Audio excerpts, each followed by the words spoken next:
Of course, Jamaica has plenty of problems, but unfortunately, most of them are not discussed anywhere. With this video, I'd like to focus on the real problems of Jamaica that are going to influence your everyday life if you live here. Watch it before you judge it, please. Welcome to my YouTube channel. Now, I'm gonna react on this video of Jamaica with Aire. This is a white woman from Ukraine who is living in Jamaica now for more than 10 years. Yeah, for more than 10. He's living in Jamaica for more than 10 years. Let me just say like that. Now, she was reacting on the difficulty. How is it difficult to live in Jamaica? She was saying why it is difficult to live in Jamaica. So let's watch this one and then we can react on it. It is important to understand that if you are a foreigner and you decide to live in Jamaica, some of the problems local Jamaicans have to deal with are not going to apply to you, and vice versa. Some of the problems that will influence your everyday life might not be an issue for Jamaicans. So this video is subjective. I'm sharing my personal experience when living in Jamaica has been difficult for me, but still, I believe this information can be crucial to people who are maybe thinking of moving to Jamaica. The lack of business people. Nobody ever talks about it, and even if you think that business might be a bad thing, let me explain. A lot of Jamaicans have this entrepreneurial spirit. They're decisive, they're active, but they don't know how to run their own business, and there is no way for them to find out either. So instead of them using their potential to create projects, attract investments, create jobs, and build economy, and use a business as a force for good to solve problems, some of these entrepreneurial people simply ignore the potential and just look for a job. Others try to apply the potential, but they don't know any better, so they go and harass tourists in the street or something. Of lack of business people. She's saying that there's no business people in Jamaica because the people in Jamaica, maybe they don't focus so much in business. That's what she's saying. I don't know if that is true. Tell me in the comment section if that's true, that in Jamaica there's no number of people doing business, like just people with business ideas. And that's why you see a lot of business in Jamaica, most of them being owned by the white people, Chinese, Indians, name them. Even in Africa, even here in Kenya, it's like an issue of black people. We are not that business orientated, because here in Africa you may find good business being owned by Chinese or white person. And if a black person has a business like a hotel and an institution, just a business, you will find black people are not supporting black people. They will go and support a white person. And the lack of business in a black community in Jamaica and all this black community is because of that support from black people. Black people do not support black people in their businesses, and I think that's the reason why. I think that's the bigger reason why there is this lack of business people in Jamaica. I don't know if I'm right. Tell me in the comment section if I'm right. Lack of business in Jamaica and most of these African countries is because black people do not support black business. And that's why you saw that lady, she was flexing during hurricane. Her family owns a number of business in Jamaica. So you will find if a Jamaican has a business here and a Chinese has a business here, you will find black people supporting this white man's business so much and leaving a black person business going into ashes. I think that's the reason. The lack of specialists. If Jamaica is so wonderful, why are there so many Jamaicans who relocate to Canada, USA, or Britain? The main reason, they want to get better jobs.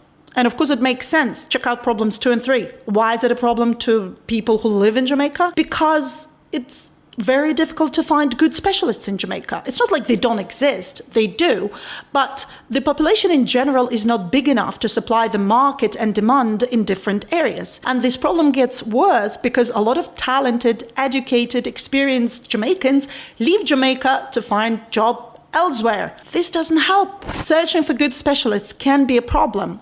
Not so much in Kingston, but anywhere outside of Kingston. Let's say I want to find a good plumber. Where do I find him? I need to ask a friend who knows a friend who knows a friend, and this is how I find a good plumber, maybe. Then he comes, does the job, Okay. And then he says, I can also help you with electrical stuff, and I can do gardening, I can help you with your car. And also, if you have tourists, I can take them for a tour around the island. There are some absolutely hardworking people who are ready to do any job to make a living. So they do everything. And as a result, they're not best at anything. You simply cannot be a perfect plumber and a perfect tour guide. It just doesn't work that way. She has said about lack of specialists like plumbers, carpenters, tailors, and you will find a lot of these specialists, yes, they are there, but they have gone in other countries to look for jobs there. They have gone in Canada, they have gone in USA to work there, and that's why there is no specialist in the country, you know.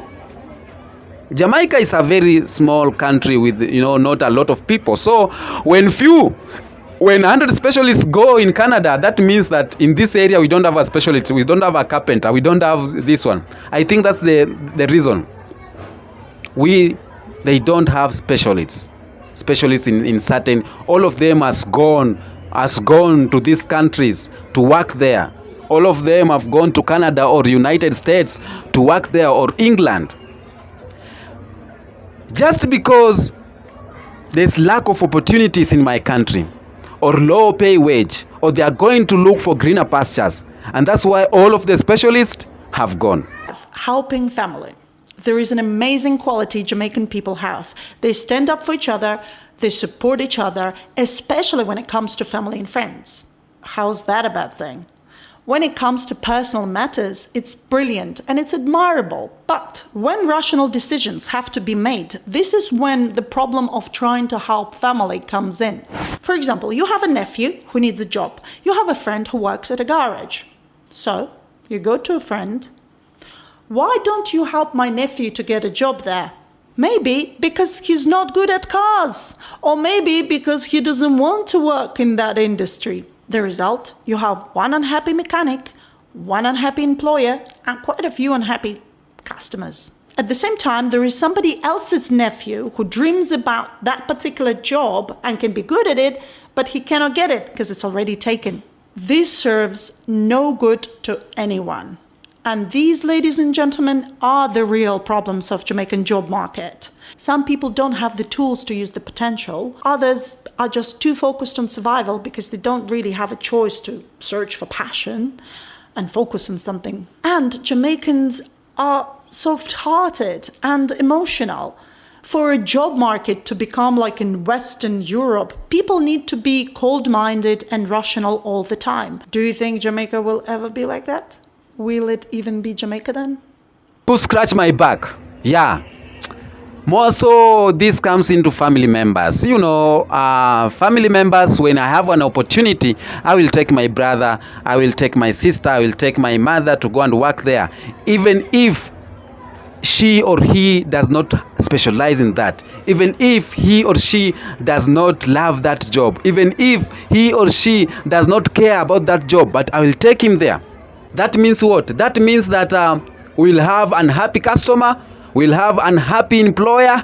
The employer, the one we have employed will not be happy because he or she does not like this job. The customer will not be happy. I have left someone. I've left someone who is a friend's cousin or a friend's brother who wants that job, who loves that job. But because I want to scratch my family member back or my friend's back, I'll just give him the job. It happens every time here in Africa too. For example, in Africa, when you get all these companies, when you go there to look for a job, they will ask you who have brought you here.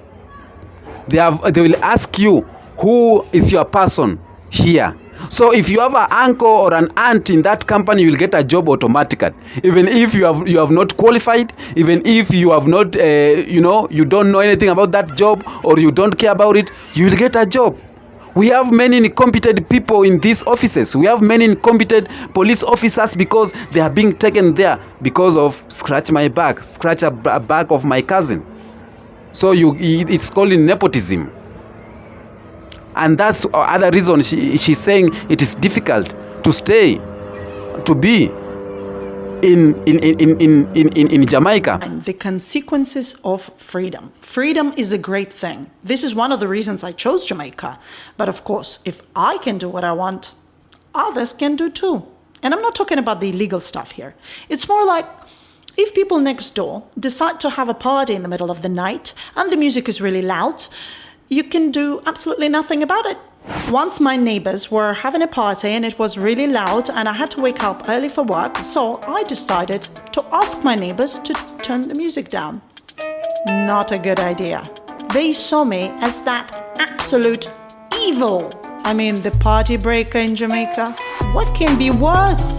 It was like 6 years ago when I just came to Jamaica, but still imagine. Some girl in the middle of the night, 2 a.m., comes to a party of 100 people and says, "Could you please turn your music down?" The culture specialist. Embarrassing.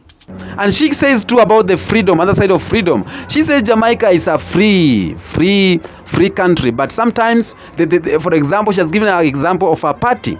There's a party somewhere and it's in the middle of the night, the music is high. You don't have the freedom to go and tell them, you know what, reduce your volume. That can never happen in Jamaica. It's the cost of living. I'm going to make a video how much it actually costs to live in Jamaica and why there are so many people struggling to make ends meet. So if you want to relocate to Jamaica, make sure you can afford it first, because living in the Caribbean is not cheap. 7. Classism. Jamaica doesn't really have a big issue with racism like you would have in some other countries. Yes, you can go to a laundry and get a receipt with your name stated as white man. It's not a racial comment. It's not an insult. It's not even rude. It's just the way people... Anyway, I'm just going to go into that in some cultural differences video. However, there is a serious situation in Jamaica with classism. And usually it is related to some kind of financial status. Stereotypes and assumptions. This is painful pain that can be very annoying to the point that you can just get tired explaining the same things again and again. I bet it's pretty annoying for Jamaicans too, living elsewhere. But let me share my situation. When people from Ukraine or from some other countries find out that I live in Jamaica, they go, "Aha, you probably smoke weed." Oh, there you go. Not all people in Jamaica smoke weed. But you don't. No, I don't. Well, you don't like weed, so you think weed is bad? No, I don't think weed is bad. So you don't smoke. So you do smoke it? No, I don't smoke. I'm allergic to it. So you think weed is good? No, I don't think it's... Oh, it's irrelevant. What does it have to do with Jamaica? Oh, God. And the same goes about other stereotypes. People just tag me, you know. You went there for black guys. Oh, you're probably rich. Oh, Jamaica is so dangerous. Do you know you're probably going to get raped there every day? Huh? None of this talking should matter. But it does, because I have to explain myself, and sometimes to Jamaicans too. People are friendly, everything's great, and then there is this one guy who's going to throw a bunch of assumptions at me. All of them suggest that I have some kind of malicious purpose in mind. Well, I don't blame him. People are often afraid of what's different. And if you're Jamaican living in some other country, or you're a foreigner living in Jamaica, you are different. So what? Nothing we can do about it. Whatever. Just be emotionally ready for it, and that's it. Problem number 9, the consequences of freedom. Freedom is a great thing. So these are a number of things he has mentioned that is difficult to be in Jamaica. Of course, Jamaican Ire. There's a video she did that she said good things about Jamaica and why she chose to be in Jamaica. Now in this video, she was only saying why it is difficult to live in Jamaica, but that's not the cause. The cause is she loves Jamaica. Ukraine white woman, she loves Jamaica, but there are some reasons why it's difficult to be there. Another thing she says about high cost of living. Living in Jamaica is very high. The cost is high. And I think this is because it's a country where most tourists visit. For example, here in Kenya, a county or a town where most tourists visit is very expensive. And I think that's the reason why it's expensive to live in Jamaica. So if you are looking forward to visit Jamaica, you need to have, you need to be good. Have something good enough so that you can be at peace in Jamaica, because D Mwango and all these Kenyans content creator went to Jamaica, and they were telling us it is very expensive to live in Jamaica. Very expensive. I don't know how true is it, but I know it is, because it's a country full of tourists. These people are paying with dollars, man. With my Kenyan shillings, being there is tough. I need to have more dollars for me to be there. Yeah. So tell me what you think on the comment section. Is she right about the difficulties of living in Jamaica? Tell me in the comment section, because we want to know. We want to learn more about Jamaica. And we love Jamaica so much in Africa. I am the Kenyan Beast, of course. We are doing it the African way every time. Peace be with you.